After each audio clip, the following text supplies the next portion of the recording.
Hi there and welcome to Transcona Trailer Sales. Today we'll be walking you through your 2024 Wildwood 24 View. If you notice up at the top, you are pre-wired for an observation camera. If you'd like to get set up with that, you can contact the parts department and they can set you up with a quote. In the back left-hand corner of the bumper here, if you just pull that cap out, you're going to notice you do have a sewer hose. Once fully extended, it is about 20 feet long. Just take a note of those 2 ears there. It's going to be the same 2 ears that hook up to your sewer outlet. We just keep this stored away in the back bumper here just to keep as much smell out of the unit as possible.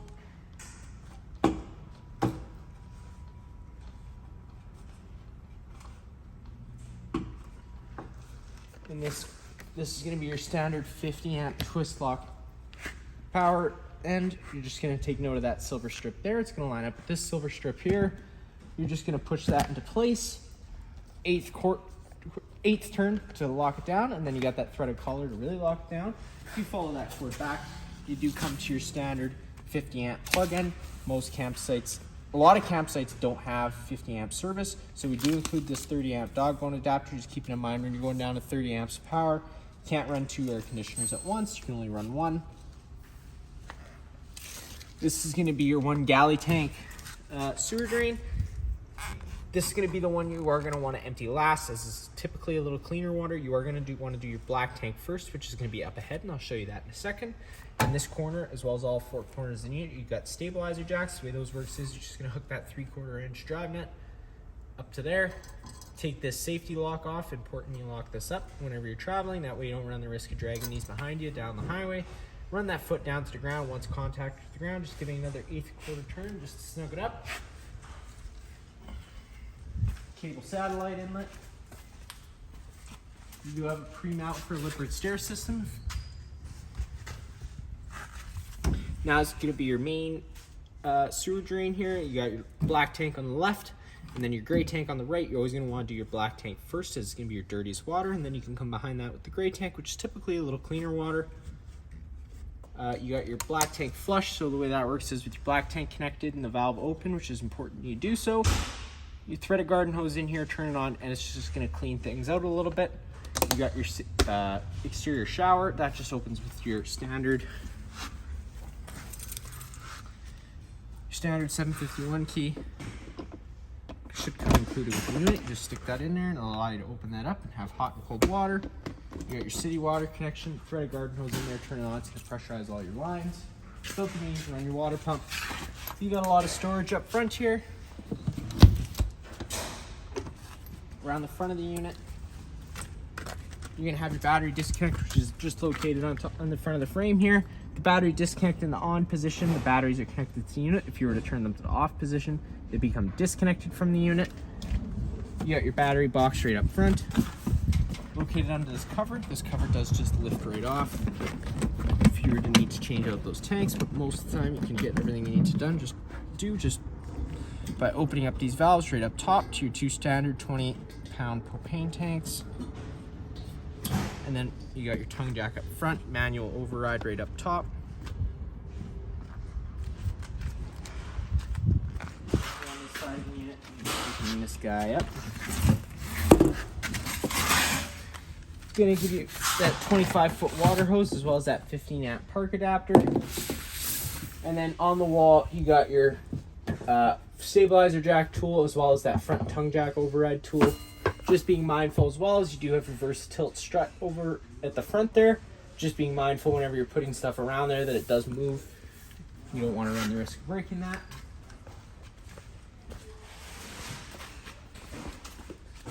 And located to the back, you get your fresh water connection. Put a garden hose in here, turn that on. It's going to fill your fresh tank, and that's what your water pump draws off of. You got a cable satellite outlet as well as standard plug. And whenever your furnace is running, this is going to be blowing out hot air, so just be mindful of that.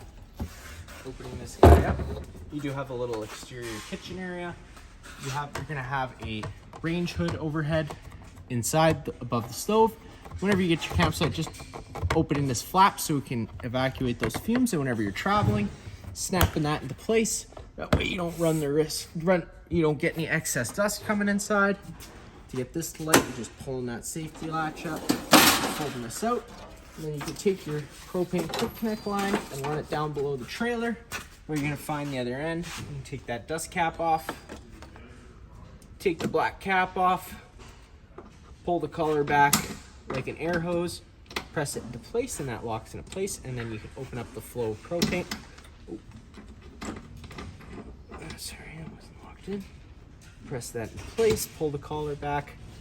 Once that's clicked in there good, becomes locked. You can open up the flow of propane. It'll allow you to use that griddle, and then just the opposite to turn it off. Always making sure you do put that cap back over. That way you keep any debris out of the lines. You got your fresh tank drain right here. Just pulling that valve does drain all the water that's inside the fresh tank.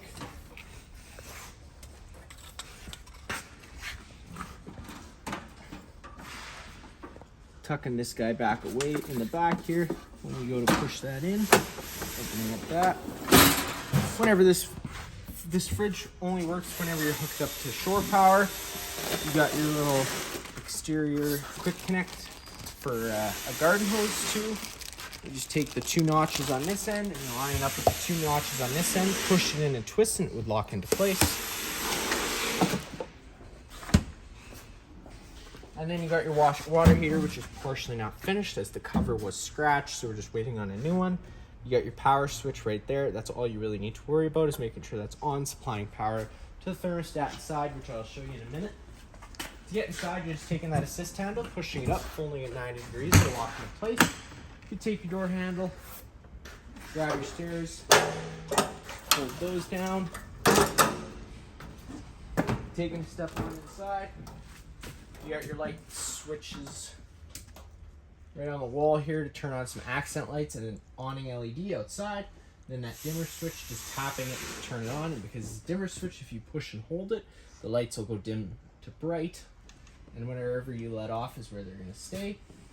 And then you got your awning control, pushing that down allows that awning to start making its way out.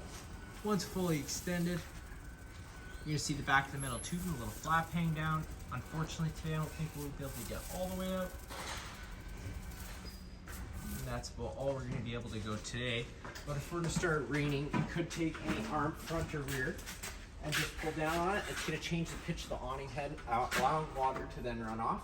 Now if you were to like that angle better because it allows for more shade, you can do the same thing with the front arm. Just always making sure you do push both arms back straight before you bring it in. That way you don't run the risk of bending anything. And whenever you are bringing it in, just holding that button and waiting for those arms to contact the side of the trailer. Once they contact the side of the trailer, the motor will go automatic.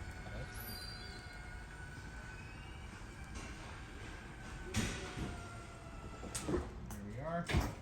Now to run that slide, you just push that button out and the slide's going to make its way out.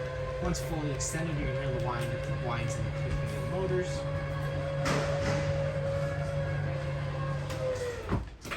And there you go, you know you're fully extended.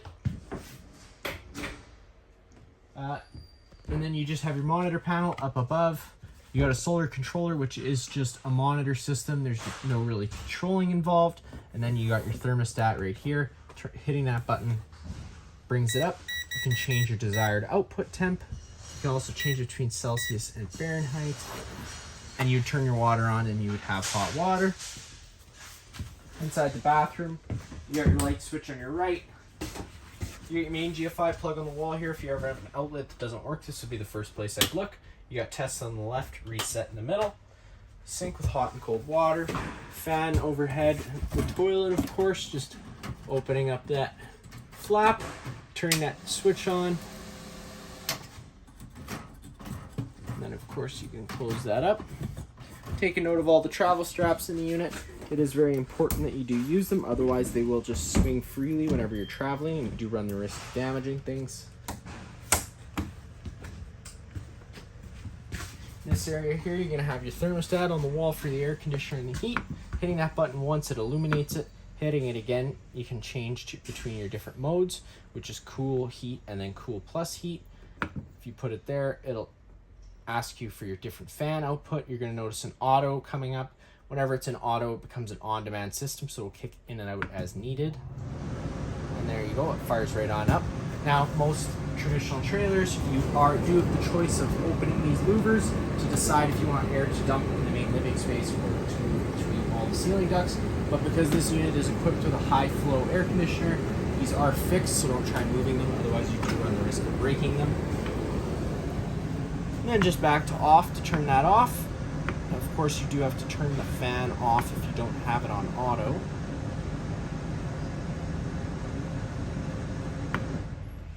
And that turns that off. You have an LP detector down on the ground here. If that guy ever starts going off, you are just going to want to turn off the main supply propane in front of the unit and open up some windows just to ventilate it out. You got some storage all around. You got your entertainment center where you can mount a TV.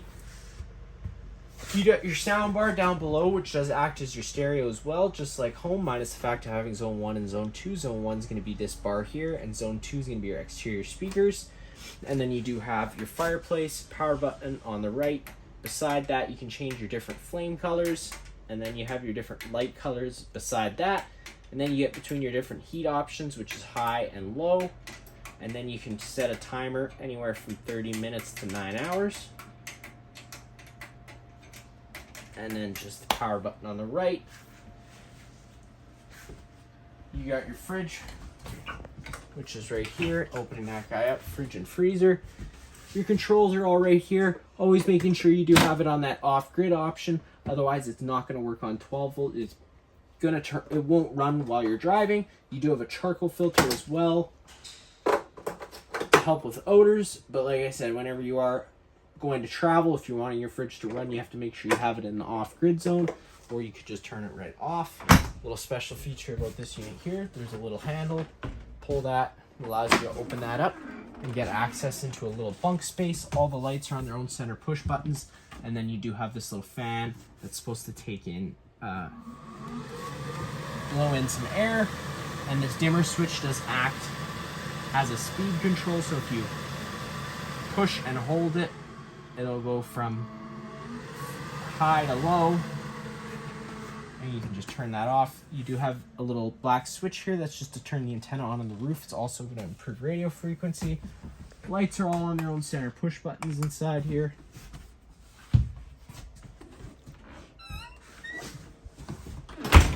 Coming into the kitchen area, you got your little breakfast bar area. Move this chair out of the way.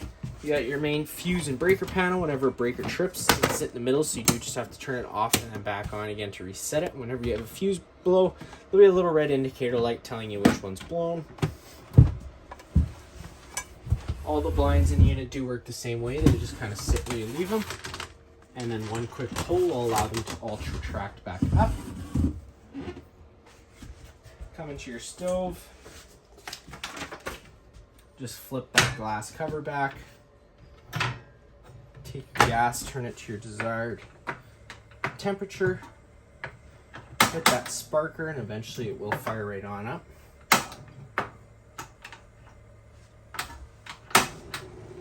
There you go. Whenever you do run this stove, I do recommend running this range hood just to activate those fumes. You got your microwave up top. This can be just like home.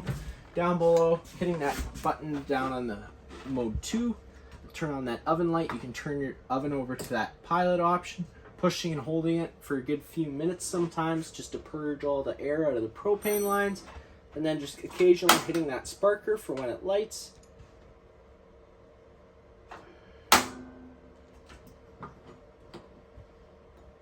And whenever, like I said, because the propane's been off for a while, it does take a few minutes to purge.